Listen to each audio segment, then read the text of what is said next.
ನಮಸ್ಕಾರ, ನಾನು ಜ್ಯೋತಿ ಪುರಾಣಿಕ್. ನನ್ನ ಚಾನೆಲ್ನಲ್ಲಿ ನಿಮಗೆ ಸ್ವಾಗತ. ನಾನು ಇವತ್ತು ನಿಮಗೆ ಶ್ರೀಕೃಷ್ಣನ ಪ್ರಸಿದ್ಧ ಲೀಲೆಗಳ ಬಗ್ಗೆ ಹೇಳುತ್ತೇನೆ. ಶ್ರೀಕೃಷ್ಣನು ಶಿಶು ಇದ್ದಾಗಲೇ ತನ್ನ ಲೀಲೆಗಳನ್ನು ತೋರಿಸುತ್ತಾನೆ. ಮೊದಲನೆಯ ಲೀಲೆ ಪೂತನ ಒಬ್ಬಳು ರಾಕ್ಷಸಿ. ಕಂಸನು ಅವಳಿಗೆ ಕೃಷ್ಣನನ್ನು ಕೊಲ್ಲಲು ಕಳಿಸುತ್ತಾನೆ. ಪೂತನ ತನ್ನ ಸ್ತನದ ಮೇಲೆ ವಿಷ ಹಚ್ಚಿಕೊಂಡು ಹಾಲು ಕುಡಿಸಲು ಬರುತ್ತಾಳೆ. ಆದರೆ ಶ್ರೀಕೃಷ್ಣನು ಹಾಲಿನ ಜೊತೆಗೆ ಆಕೆಯ ಜೀವವನ್ನು ಹೀರಿಕೊಂಡು ಅವಳನ್ನು ಸಾಯಿಸುತ್ತಾನೆ. ಕೃಷ್ಣನ ಇನ್ನೊಂದು ಲೀಲೆ ನೋಡೋಣ.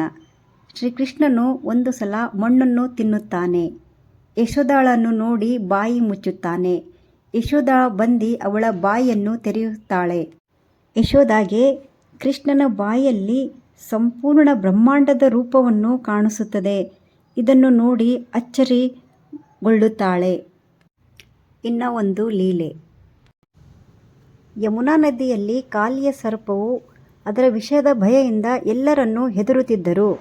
ಶ್ರೀಕೃಷ್ಣನು ಅದರ ಮೇಲೆ ಹಾರಿ ಅದರ ಮೇಲೆ ನೃತ್ಯವನ್ನು ಮಾಡಿ ಅದನ್ನು ಶಮನಗೊಳಿಸುತ್ತಾನೆ.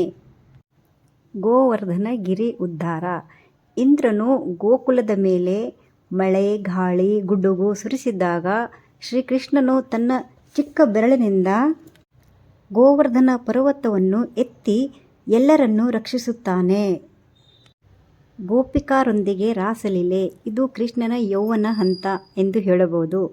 ಶರದ ಪೂರ್ಣಿಮೆಯ ರಾತ್ರಿ ಶ್ರೀಕೃಷ್ಣನು ಚಂದ್ರಪ್ರಕಾಶದಲ್ಲಿ ವೃಂದಾವನದಲ್ಲಿ ಗೋಪಿಕಾರೊಂದಿಗೆ ದಿವ್ಯ ನೃತ್ಯ ಮಾಡಿದ್ದನು.